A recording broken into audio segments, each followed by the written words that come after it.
Welcome back to our daily Bible devotional in the book of Revelation. We're in chapter 11 today, where it gets really, really easy to understand.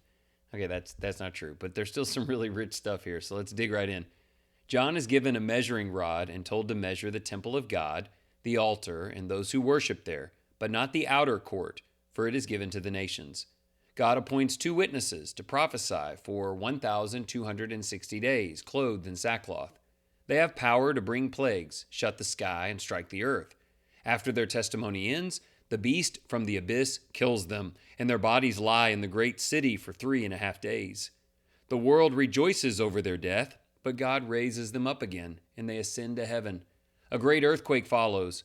The 7th trumpet sounds. A voice in heaven declares that the kingdom of the world has become the kingdom of Christ, and he shall reign forever.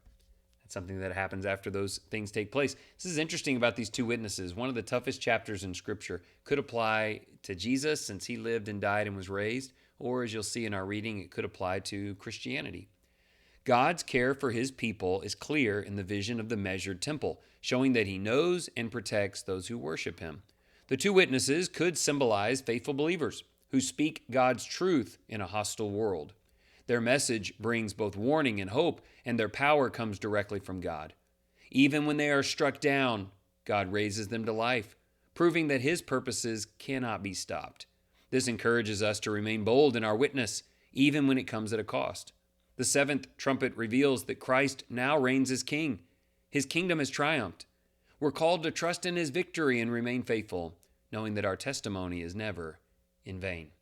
That's the ultimate point, isn't it? The kingdom has been established and Jesus rules. Along the way, there were those who suffered and died for the sake of sharing the kingdom, but all of them will be raised in glory, even if that ends up being your story as well. 3 questions. Number 1, God measures his temple and his people, keeping them separate from the world. How does that imagery give you confidence and peace? What does it mean to you to know that you've been set apart for God? There's responsibility in that, but there's also this real sense of knowing who we are. We are his.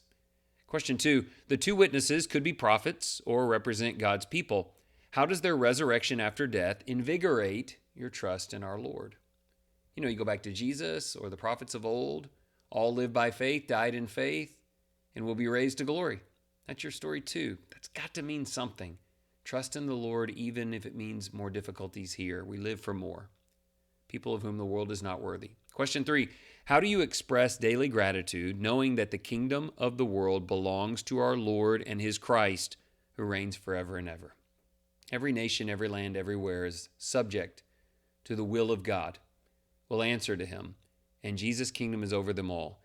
If that fills you with gratitude, there's got to be some way you can express that. Maybe your attitude towards other things, maybe just your confessing in the name of Jesus. Let's pray. Glorious Father, we praise you for your power, justice, and unfailing promises. You protect those who worship you, and you empower your witnesses to speak truth in a dark world.